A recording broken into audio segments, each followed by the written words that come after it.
My friend forgot my birthday but remembered hers on the same day? That contradiction could belong in an ethics exam or a sitcom script about narcissism. For me, it was a very real, oddly educational Thursday. I'm Hannah Beltran, 26, usually a forgiving person, and someone who stupidly believed that sharing a birthday with her best friend was an inherently magical thing. Spoiler, it's a gamble. For most of our 20s, Tess and I operated as a package deal. We met freshman year of college while arguing over the last cherry Danish at the campus cafe. The cashier solved the standoff by cutting it in half. We called it destiny. We've celebrated every life milestone together since. Graduations, first apartments, breakups, Netflix binges. The punchline is, we were born on the same date, 2 hours apart in 2 different hospitals across the city. When strangers heard that, they'd coo. Birthday twins, how special! It was special, for a while. We made it a tradition. Every March 8th, we'd plan a joint party, swap cakes at midnight, and post a photo captioned, "Double Trouble, Double Candles." The symmetry was fun until adulthood began cramming deadlines, boyfriends, and bills between our synchronized calendars. This year, life had been busy but less terrible. I just switched jobs and promised myself a small, calm birthday dinner instead of the usual chaos. Tess agreed. Just you, me, food, and 0 glitter. "I'll handle the reservation." She sounded sincere. The day rolled in quietly. At 9 a.m., no message from her yet. Odd, since she was usually my first happy birthday text, often sent at 12:01 a.m. by a caffeinated night owl. Still, I assumed she was asleep or swamped. Work dragged me into a vortex of spreadsheets. By lunchtime, I'd received messages from my parents, 3 coworkers, and a spam email from a candle brand wishing their loyal subscriber a magical day. Tess remained radio silent. At 2 p.m., my phone buzzed, a text from her at last. I smiled and opened it, and then just stared. "Tess, oh my God, can't believe how fast this year went. Happy Me Day. To me." No mention of us, no accidental inclusion of my name. Just a selfie of her holding cupcakes in her office break room, all for her. I blinked. I read it again. Maybe she'd sent the message meant for Instagram. Before I could decide, a story notification popped up. Tess posting a video of coworkers singing happy birthday around her desk. Caption: "Couldn't ask for sweeter colleagues, so much love today." My coworkers, who knew about our shared date, watched me slowly process emotional whiplash. "She'll text you next," one of them offered gently. "Maybe she thought you were planning something later." Best wishes from acquaintances, with pictures from postcards. Each new alert felt like neon evidence that the one person who should never forget had done exactly that. At 6, I finally left the office and still, nothing. I considered calling her, then realized any version of that conversation would end with me sounding like a Hallmark victim. Instead, I bought takeout from the Thai place we used to frequent and went home to binge watch a show that wouldn't mention cake. Around 8 p.m., my doorbell rang. I imagined it was a delivery gone wrong. Instead, Tess burst in, hair wind-tangled, holding, of course, a cake box. "Happy birth," she began, froze mid-word, then visibly paled. "Oh my God." Pause. I folded my arms. "Yep, you remembered yours." Her mouth opened, closed. "I'm the worst." "Please, I can explain." "Excellent," I said, because at the moment, the explanation is that you've entered a parallel universe where friendship laws don't apply. She set the cake down like an offering. "I woke up early to prep a work event." She rushed out. "They surprised me with cupcakes, and I got swept up, and then," she gestured helplessly. "By the time I left, my phone reminder was buried under 100 messages about my party." "Hannah, I celebrated so hard I forgot to share it with the only person qualified." Her guilt looked sincere, but some petty part of me wasn't ready to hand out forgiveness like confetti. "Didn't the symmetry of birthdays nag you at any point?" I asked. "Like, wait, I have a twin somewhere possibly eating noodles alone?" She laughed nervously. It did, around the third cupcake. That's when I screamed internally. The absurd honesty cracked my stiffness. I sighed, motioned toward the couch. Sit. Tell me you at least brought a wish that includes me. I brought 2 wish lists, she said, digging into her bag, producing a small box wrapped in sparkly paper and a bottle of cheap Prosecco.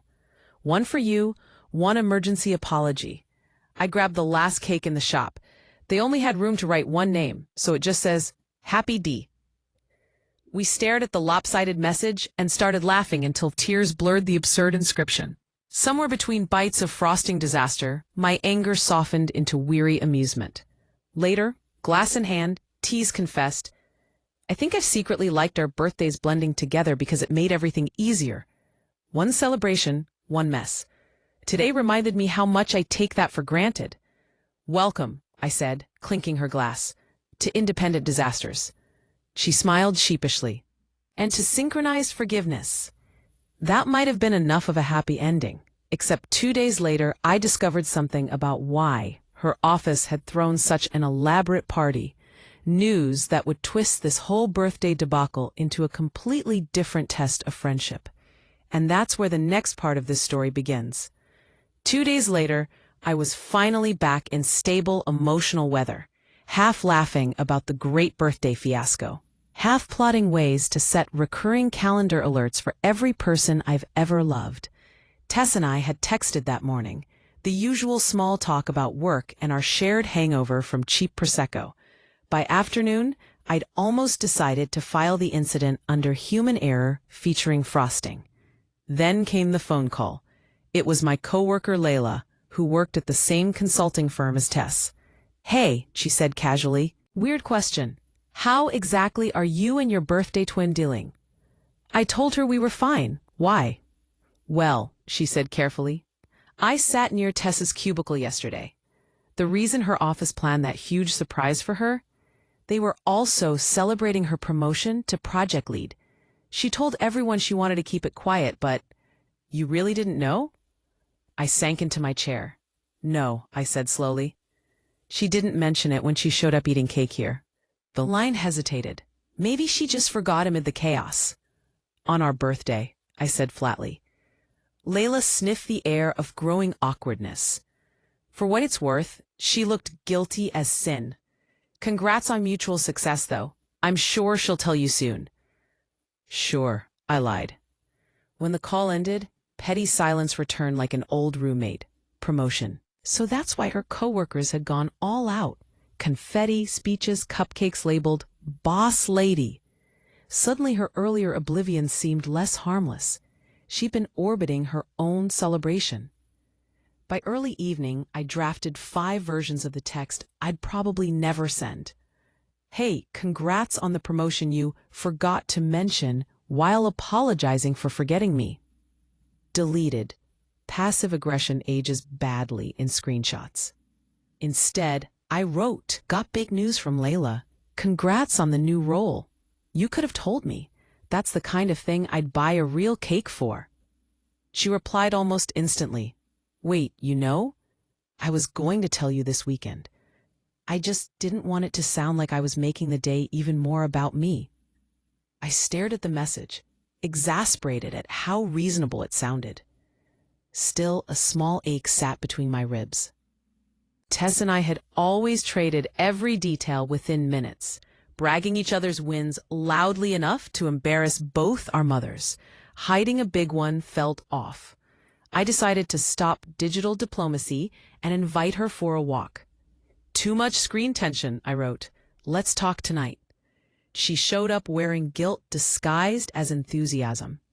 We walked to the lake near my apartment, the air cool, streetlights glossing the water. I'm sorry again. She started before I could. About everything, the birthday, the promotion, the dramatic irony of it all. I'm not mad about the party, I said. I'm just trying to figure out when we started editing our lives for each other. She exhaled, kicking a pebble toward the lake. It wasn't editing, it was fear. Work's been brutal, and you'd been struggling with job stuff earlier this year. I didn't want to show off. And when everyone dragged out that cake, I panicked. It looked like I'd engineered the whole spotlight thing. Then I saw your name on my reminders, and I just froze. One bad reaction snowballed into every other bad choice. Listening to her voice crack a little stole most of my resentment. "So you accidentally became the villain in a very small soap opera," I said gently. "Exactly, and you deserved better. You always make my big days bigger, even when you're miserable." Silence settled, not uncomfortable this time. Somewhere across the lake, someone was singing off-key to a portable speaker. Tess grinned. "Careful, I might record that. There's your revenge. Next year, I'll forget your birthday on purpose, so we're even." "Next year," I said, "we are double booking spa appointments, setting calendar alerts, and confiscating your phone until you say Happy Us Day. Deal?" She nodded fiercely. "Deal." We walked back, arms linked, half laughing at our own ridiculousness. Still, as we reached my building, she hesitated. "By the way, I have an idea. My company's hosting their charity gala next month. Now that I'm lead, I can pick the event artist. Would you want to play? You've hidden that cello for too long." I blinked. "You do that? Consider it birthday penance. And maybe a reminder that sometimes my selfish streak comes with perks." When she left, I realized the whole saga had circled back to something simpler than anger or apology. It wasn't about birthdays or promotions. It was about learning that friendship, like any duet, hits sour notes unless both people keep tuning over and over. The following week, we met again to plan the gala performance. But during rehearsals, something unexpected slipped out. An overheard conversation that suggested Tessa's promotion came with conditions she hadn't told anyone, and that she might not be celebrating much longer after all. And that's where the next part of the story begins. Rehearsals for the gala went surprisingly well at first. Tess had commandeered a corner of her office's conference room for us. Me with my cello, a borrowed keyboard wired to her laptop, and a growing playlist of songs we wanted to transform into something halfway elegant. The plan was to perform as background music at the charity dinner. Nothing front and center. She joked it would be our redemption tour, friends reunited in tasteful harmony. It almost worked. On the third practice evening, while I was packing up cables, she ducked out to take a call. The glass walls of the conference room weren't soundproof. I didn't mean to eavesdrop, but her voice carried just enough for the words to land. "Yes, I'm aware of the metrics. I told them it's unrealistic. No, I haven't told my team yet." She paused, pacing. "Look, I'll hit the targets or I won't, but dangling the title without the pay bump isn't what we discussed." The call ended with her slumping against the wall, forehead pressed against the glass. I fiddled with a string on my bow, unsure whether to pretend ignorance. Finally, I said softly, "They gave you a promotion without a raise?" She jumped. "You heard that? Hard not to when conference rooms double as fishbowls." She sighed, tugging her sleeves over her hands. "They called it a transitional role. Prove yourself, then we'll reevaluate salary in 6 months. I didn't want to tell anyone because the optics sound pathetic. Everyone thinks I'm winning." I set the bow down and studied her. This was the Tess I'd known in college. Perfectionism exhausting her from inside out. "You realize that's not a promotion? That's volunteer management with better stationery." She laughed weakly. "You'd think I'd learned by my 30s to read fine print? But after the cupcakes and congratulations, I couldn't exactly tell people, 'Surprise, it's honorary.' And the irony, forgetting your birthday while celebrating a title that basically equals free labor, was too much." I walked over and nudged her shoulder.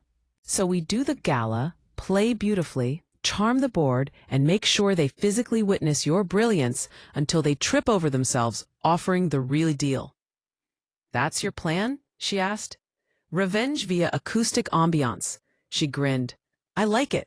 The night of the gala arrived wrapped in candlelight and small talk. Tess floated between tables greeting clients, while I tucked myself behind the stage screens, tuning my cello. Midway through dinner, she crouched next to me, eyes wide. "The CEO's here. He just asked who's performing. I may have bragged. 10 minutes later, mid-song, she disappeared from view on some crisis reconnaissance, leaving me solo with a room full of sequined strangers. Then I heard her voice through the PA. Before we continue, I'd like to dedicate this performance to a person who reminded me recently that shared celebrations beat solitary victories any day. Hannah, you're the reason I still dare to show up smiling. Applause rippled, heat climbed my cheeks, but behind it all I saw her, steady, proud, not performing for approval this time, but telling the truth out loud. When the set ended, the CEO shook her hand and said, "We need more leaders who bring people together. Let's talk Monday." On the drive home, she was quiet at first, then burst out laughing. "Did you see his face when you nailed that improvisation? I think you terrified him into giving me a raise." "We should demand royalties," I said. Later, parked outside my building, she sobered. "You know, I used to think forgetting your birthday would be the worst friend crime possible. Turns out, pretending everything's fine is worse." "Then let's stop pretending," I said. "We can skip synchronized meltdowns next year." She smiled. "Next year we bake one cake, celebrate both, and invite 0 coworkers." "Deal," I said, shaking on it. "And if you ever forget again, you'll call HR?" "I'll hire a skywriter." We laughed until the streetlights blurred around us. Two women who had finally outgrown the idea that friendship meant identical joy. It turned out it meant making space for each other's human noise, missed birthdays, false starts, and all. When March rolled around again, our calendars chimed in sync at midnight. Tess texted first this time. "Happy Us Day, boss lady."